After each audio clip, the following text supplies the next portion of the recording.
Now I have all the research I need. Let me write the full script.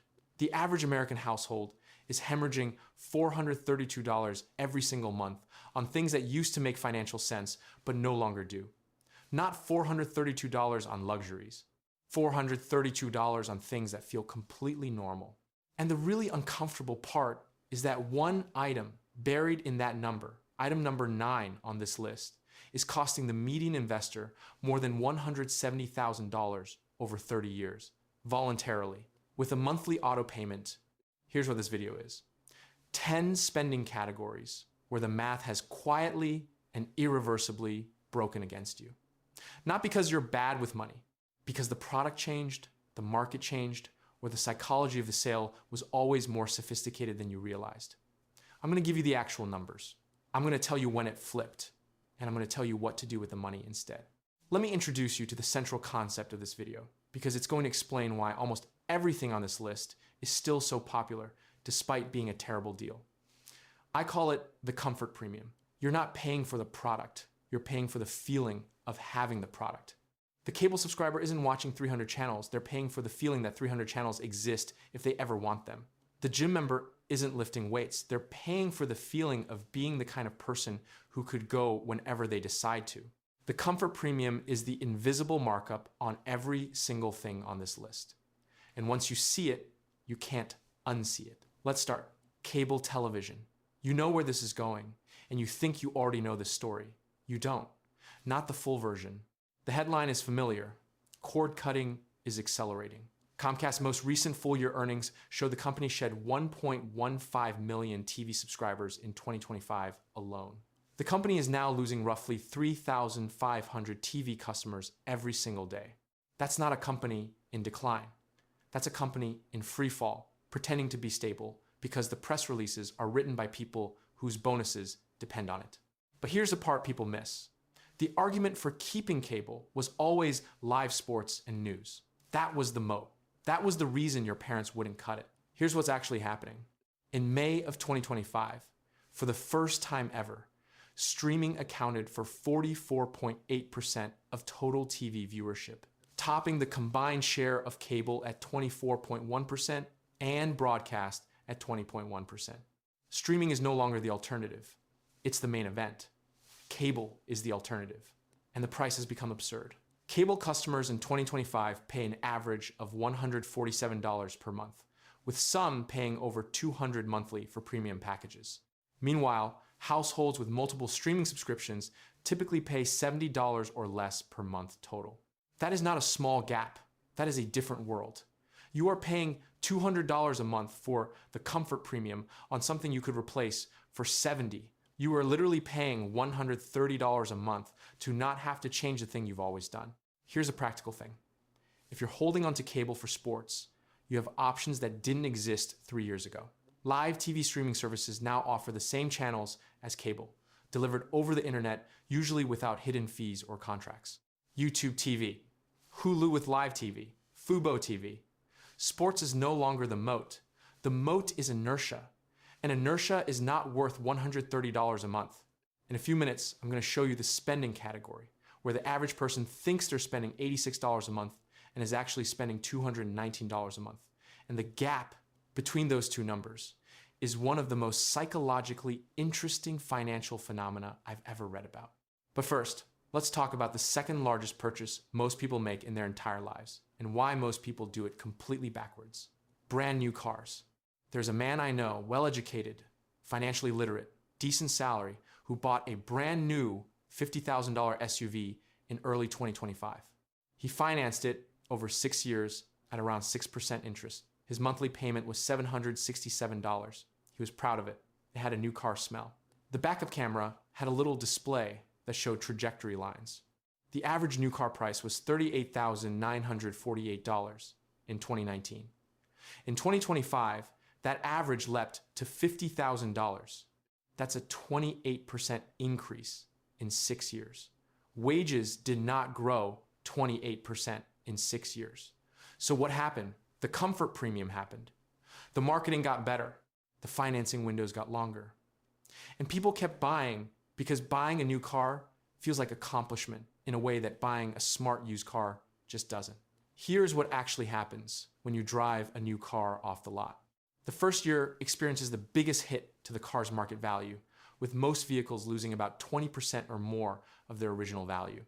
20% on a $50,000 car, that is $10,000, gone in 1 year. Not to depreciation you earn back, not to equity, just gone, like smoke. It gets worse. On average, a new car depreciates about 30% over the first 2 years and continues to depreciate 8 to 12% each year after that. New cars often shed about 55% of their original purchase price within the first 5 years. 55%. If you buy a $50,000 car, you have a $22,500 car after 5 years. You have paid for the experience of telling people you drive that car. The alternative is almost embarrassingly obvious once you know the numbers. The sweet spot for used car buying is typically 2 to 3 years old. By this age, the car has already lost 30 to 40% of its original value, the steepest depreciation, but it still has most of its useful life ahead. Many 2 to 3 year old vehicles are still under the original manufacturer warranty. You get almost all the car. You take almost none of the depreciation hit.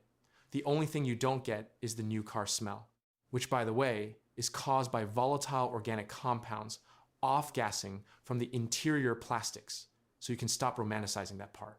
By the way, hit subscribe if you like this content.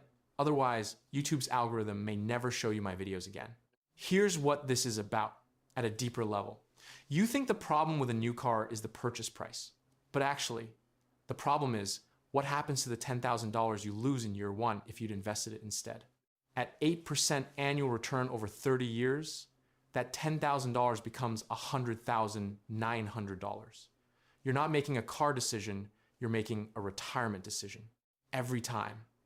And the dealership is counting on you not doing that math while you're sitting in the showroom, inhaling the volatile organic compounds. Now, let me tell you about the spending category, where perception completely disconnects from reality in a way that should make you audit your bank statements tonight. Subscriptions, but not just streaming all of them. The average American household spends approximately $219 per month on subscriptions across all categories, according to multiple industry surveys conducted in 2025 and 2026. However, when surveyed, most Americans estimate their spending at only $86 per month, a perception gap of $133 that represents the core subscription spending problem. Read that again. People think they're paying $86. They're paying $219. That is not a rounding error. That is an entirely different subscription portfolio living rent-free in your bank account. And there's a very specific psychological reason for it. Many of these are billed annually, so you only see the charge once a year, right when you've completely forgotten you ever signed up. Here's the mechanism. Netflix raised prices. Disney Plus raised prices. HBO Max raised prices. Paramount Plus raised prices. Peacock raised prices. Spotify raised prices. Tiny increases of $1 to $3 per service quietly added up, pushing many households $15 to $30 higher per month. Nobody cancels over $1. That's the genius of it. And if you don't cancel, the machine keeps billing.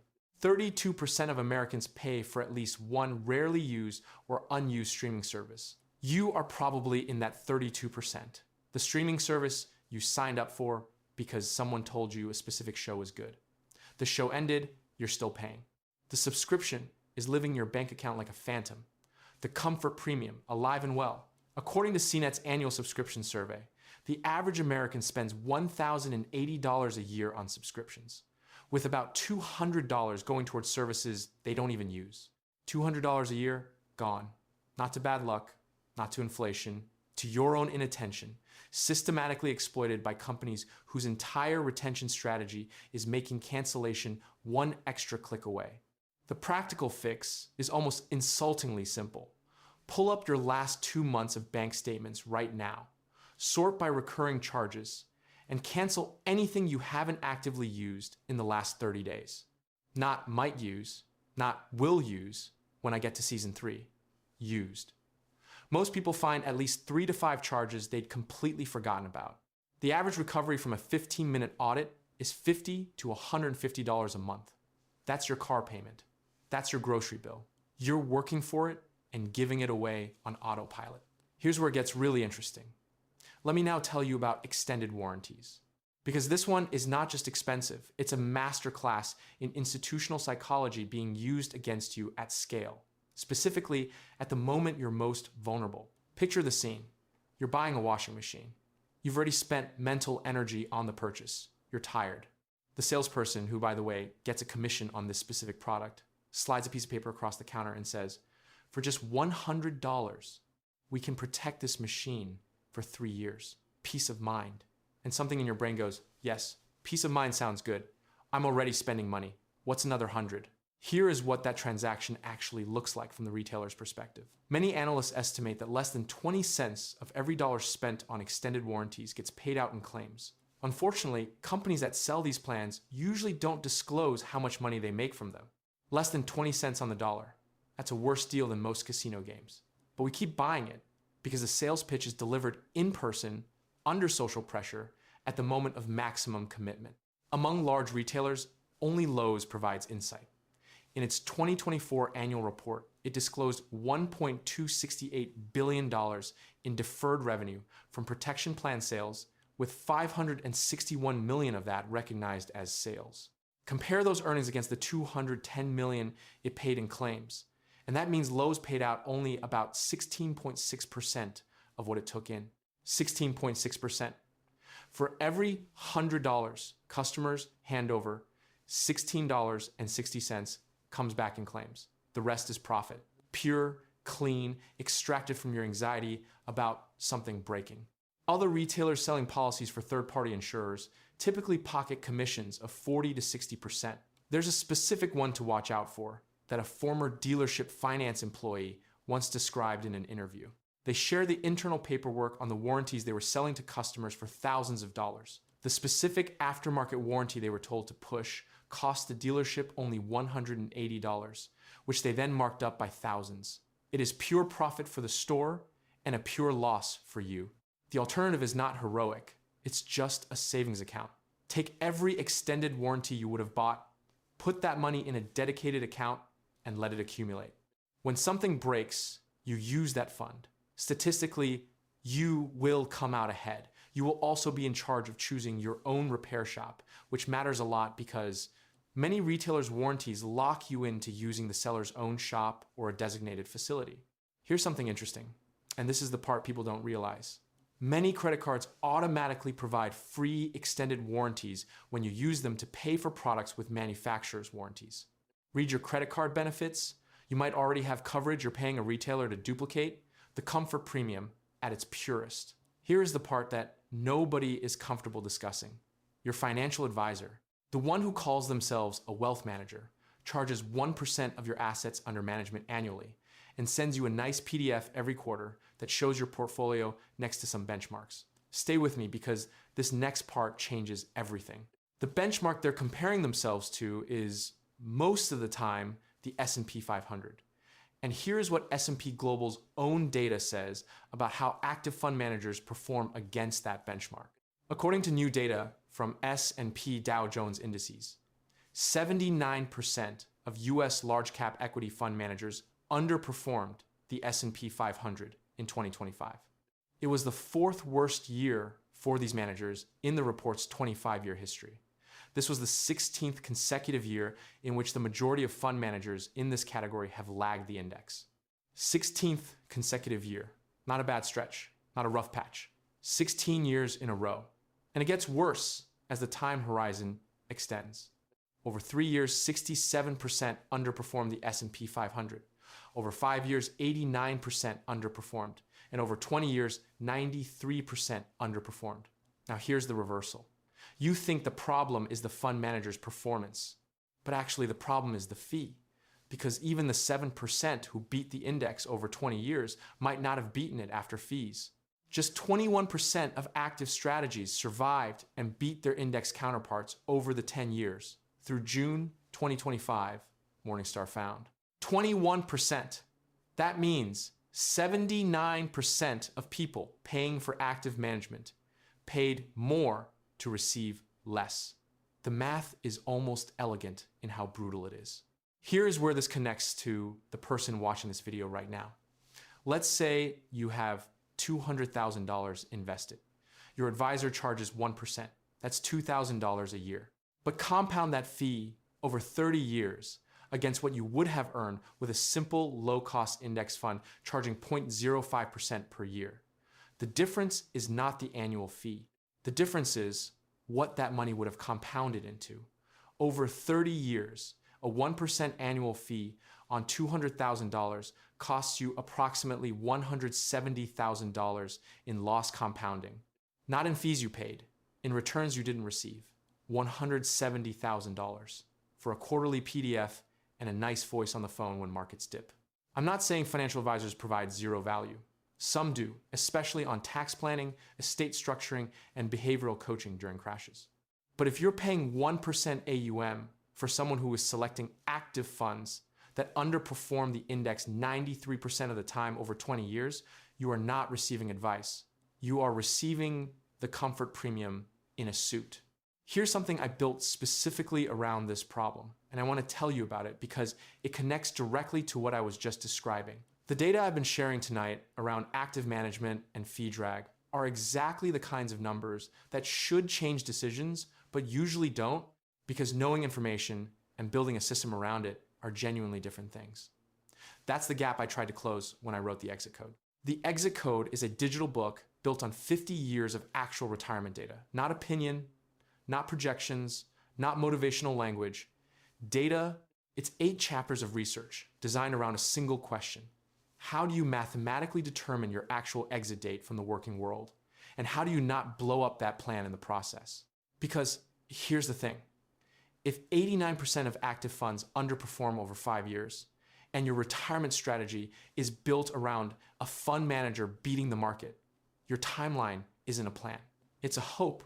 2 things in the book that connect directly to what I just said. The first is what I call the dynamic withdrawal method, which replaces the standard 4% rule, a rule built on a specific 30-year period that is increasingly unlikely to describe your retirement. The second is the lazy portfolio framework, which is essentially what all this fee drag research is pointing at, a historically validated approach to passive, low-cost investing that has outperformed active traders across 30-year windows. Not in theory, in the actual data. You can get the exit code for less than 1 dinner out through the link in the description below. If you're serious about the math, it's worth your time. Now, back to the list, because we have 3 more that I want to cover. And one of them involves a $20 McDonald's order becoming a $63 McDonald's order without you changing a single thing you ordered. Food delivery apps. Let me give you the number that stopped me cold. In 2025, the average order cost $36.95 directly from McDonald's restaurants, and on average $62.36 when delivered via third-party apps. DoorDash is the most expensive food delivery app, costing $63.21, 71.1% higher than buying directly from McDonald's.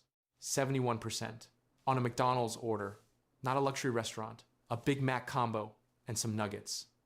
71% more expensive because you use the app. Now, you might be thinking, but I order from real restaurants, not McDonald's. The markup is even worse there, because unlike McDonald's, smaller restaurants can't absorb the platform costs and stay profitable. DoorDash charges restaurants a basic plan, 15%, a plus plan, 25%, a premier plan, 30%, Uber Eats, 15 to 30% depending on plan and market, with most independent restaurants paying 27 to 30%, and then payment processing on top, and then marketing fees. The effective all-in rate for most independent restaurants on DoorDash or Uber Eats is approximately 27 to 32% of order value before the platform inflates the menu prices to compensate. Here's what that looks like in practice. Studies show both platforms mark up menu prices 15 to 25% above in-restaurant pricing. When all fees are stacked, a $30 restaurant order can easily reach $45 to $50 on either app, and then you tip on top of the inflated total. This is the math of convenience. You're paying for not having to put on shoes. There's no shame in that, occasionally. The problem is the word occasionally, because food delivery apps can increase the cost of a typical meal by 80% due to delivery fees and additional app markups. If you're ordering 3 times a week, you're spending approximately $8,000 to $12,000 more annually than if you picked up the food yourself or cooked it, not on food. On the logistics of not getting off the couch, the comfort premium at its most literal. Let me now tell you about something I find genuinely funny in a dark way. Annual smartphone upgrades. There's a story here. Not a story I lived, but a story that plays out in carrier stores across America roughly 75 million times a year. Person walks in with a perfectly functional phone. The salesperson asks if they want to upgrade. Person says, well, it's running a little slow. Salesperson nods seriously. Person walks out with a new phone and a fresh installment plan. Unless your current phone is cracked or broken, the tempting yearly upgrade to a new model is genuinely unnecessary. The improvement between phone generations since about 2020 has been marginal for most users. The camera is slightly better, the chip is slightly faster. The phone you had before could already do 95% of what you do on a phone. Text, email, maps, TikTok. The remaining 5% of improvement costs you, on average, $800 to $1,200 per cycle. Here's the actual move. Buy the previous generation's flagship after the new one comes out. You get roughly 90% of the performance at 40 to 50% of the price, because the premium collapses the moment the next model is announced. Or buy a 2-year-old flagship refurbished. Same logic as the car purchase. Let someone else absorb the depreciation hit. Keep the device for 3 to 4 years. The money you save compounds into something real, which brings me to something I want to tell you about Dave. I introduced Dave earlier in my head as a thought experiment, but he might as well be a real person because I've met him at dinner parties, at company events, in comment sections. Dave earns good money. Dave does everything right by conventional wisdom. He has cable because he likes sports. He bought a new car because the lease deal seemed good. He has 5 streaming services because each one has one thing he watches. He orders DoorDash 3 nights a week because he's tired after work. He pays his financial advisor 1%. He has a gym membership he uses on average twice a month, which at $70 a month works out to $35 per visit for equipment he could access in a public park for free. Dave's total comfort premium spend added up across just the items on this list, around $600 to $700 per month above what a rational decision on each item would cost him. That's $7,200 to $8,400 a year, invested in a low-cost index fund at 8% average annual return over 30 years. That becomes $815,000 to $948,000. Dave doesn't think he's making financial decisions. He thinks he's just living his life. That's the trap. Now, let's actually talk about gym memberships, because this one is psychologically the most interesting item on the list, and I want to give it the treatment it deserves.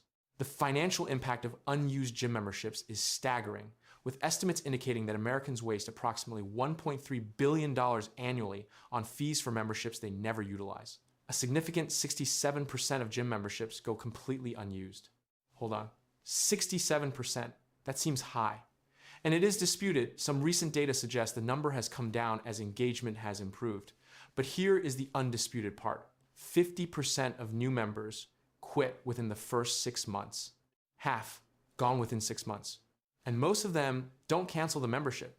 They just stop going and keep paying. Because canceling would mean confronting the fact that the resolution didn't stick. Here's the psychology. January experiences a surge in memberships, with approximately 12% of new signups occurring during this month, driven primarily by New Year's resolutions. Gyms know this. Gyms budget for this. The business model of a commercial gym is not built on members showing up. It is built on members not showing up. If every member who paid for access actually used access simultaneously, the facilities would be physically incapable of accommodating them. The business model is selling a feeling. I am the kind of person who has a gym membership, and if you stop going, that feeling has a value to you, and the gym charges you for it every month while you do nothing. The average monthly gym membership was $69 in 2024. If you're going twice a month, that's $34.50 per visit for a treadmill and some free weights. You could buy a pair of running shoes for $140 and get the same cardiovascular benefit from your neighborhood for $0 per month infinitely. This one has a nuance. If you are in that 18 to 20% who show up 3 or more times per week, then a gym membership is one of the best health investments you can make. And this item doesn't apply to you. But check yourself honestly. When did you last go? Not plan to go. Go. Here's the catchphrase for this entire video, and it doubles as a practical tool. What is the actual cost per use? For cable, you divide $147 by the number of hours you watch things only available on cable, not streaming. For the gym, $70 divided by visits. For the extended warranty, the premium divided by the statistical likelihood of a claim, which remember comes out to about 16 cents on the dollar, run those numbers. The comfort premium becomes visible the moment you price it per use. Let me give you one final item on the list that saves me for last, because the savings opportunity is the highest and the habit is the most entrenched. Brand name groceries. This one is not glamorous, but it is where most people leave several $1,000s a year on the table out of pure brand loyalty that the brand itself manufactured through advertising over decades. Store brands are comparable in quality to name brands, and you're probably not going to notice a difference between the two in your baked goods and dinners. I know, you've heard this before, but here's what you probably haven't heard. The store brand product, in many cases, is literally made by the same manufacturer in the same facility as the name brand product. Kirkland Signature at Costco, their coffee is roasted by Starbucks, their batteries perform comparably to Duracell in independent testing, their olive oil sources from some of the same European producers. The only thing that changes is the label. Compared to 5 years ago, snack prices are up 22%, causing consumers to cut back or choose more affordable alternatives. If prices are going up 22% and your income isn't keeping pace, switching to store brand is not a sacrifice. It is a correction. You've been paying the name brand markup for so long that the name brand price feels like the real price. It isn't. The real price is what the actual product costs to make. And the difference between that and the branded product's retail price is mostly marketing spend being recovered from your wallet. The average household that switches from name brand to store brand across staples, cereal, canned goods, pasta, condiments, cleaning products saves somewhere between $1,000 and $2,500 a year. That's without sacrificing nutritional value and often without a meaningful taste difference. Now, 3 practical things before I leave you. First, run the cost per use calculation on every recurring payment in your life within the next 48 hours. Not someday, 48 hours. Pull your bank statement, find every subscription, every membership, every service. Divide the monthly cost by your actual usage last month. Anything over $30 per use that isn't delivering real value gets canceled or paused. Second, the next time you buy a car, buy it 2 to 3 years old, already depreciated, still under warranty. You will get 90% of the experience at 60% of the price. The only thing you sacrifice is the feeling of being the first owner. That feeling costs you, on average, $10,000 in the first year. Third, look at what you're paying in investment fees, not just the advisor fee, but the expense ratios on the funds inside your portfolio. Over 5 years, 89% of active fund managers underperformed the S&P 500. Over 20 years, 93% underperformed. A low-cost index fund with an expense ratio of 0.03 to 0.05% gives you the benchmark return. An active fund with a 1% expense ratio plus advisor fees gives you, statistically, a 50-50 chance of beating the benchmark before fees and a 30% chance after. The math is not subtle. Act on it. Lazy investing built more fortune than crypto memes. And if you're still paying $147 a month for cable because you like having 300 channels available, well, there's a comfort premium for that too. I'll let you decide if it's worth it. Disclaimer: this video is for informational and entertainment purposes only. It does not constitute financial advice. Consult a qualified financial professional before making investment decisions.